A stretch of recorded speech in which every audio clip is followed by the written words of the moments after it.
The pick is in.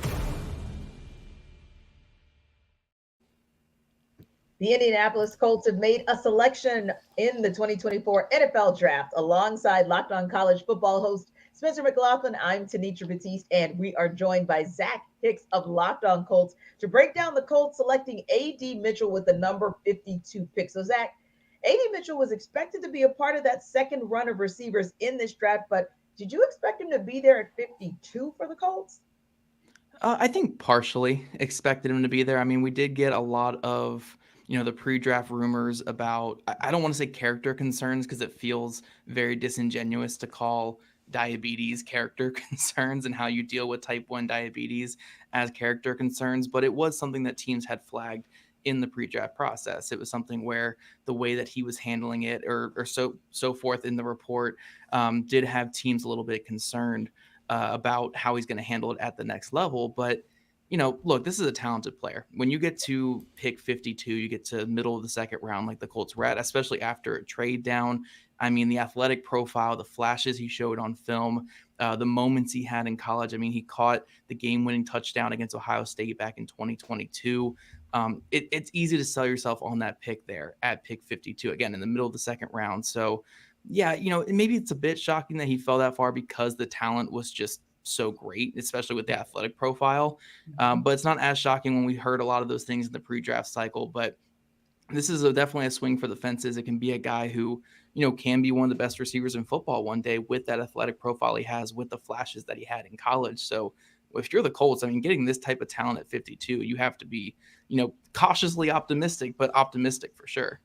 Indeed. But as good as he is with his athleticism, Zach, what are some of the areas where maybe you still see him improving or maybe having some upside and some potential to grow?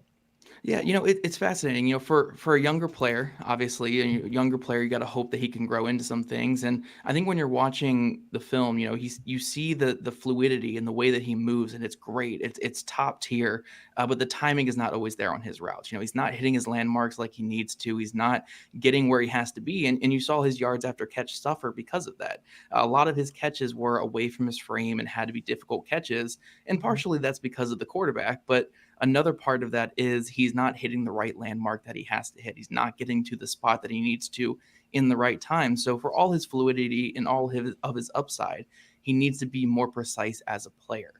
Which again, as a 21-year-old player, like there is potential to grow in that area. And that's where you have to really rely on your coaching staff and your offense. But I think those are things that need to shore up. I mean, his production profile is not great either. I mean, we're looking at a very scary production profile to go on top of that.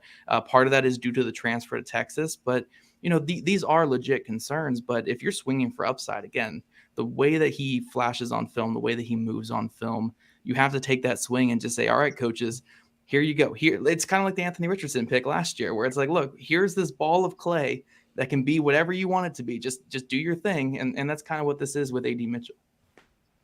Thinking the same. For more on the Colts, subscribe to Locked On Colts on YouTube or wherever you get your podcast. Spencer, what's the biggest asset A.D. Mitchell brings to this Colts offense?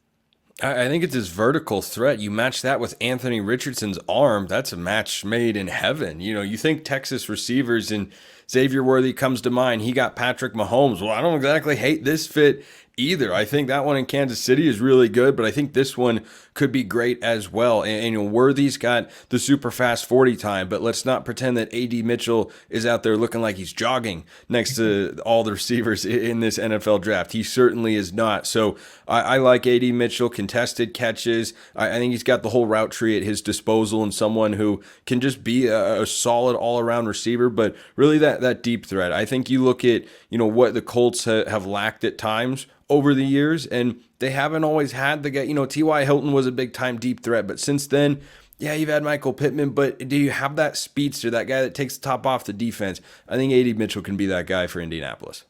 For continuing coverage of the 2024 NFL Draft, subscribe to Locked On NFL on YouTube or wherever you get your podcasts. Part of the Locked On Podcast Network, your team every day.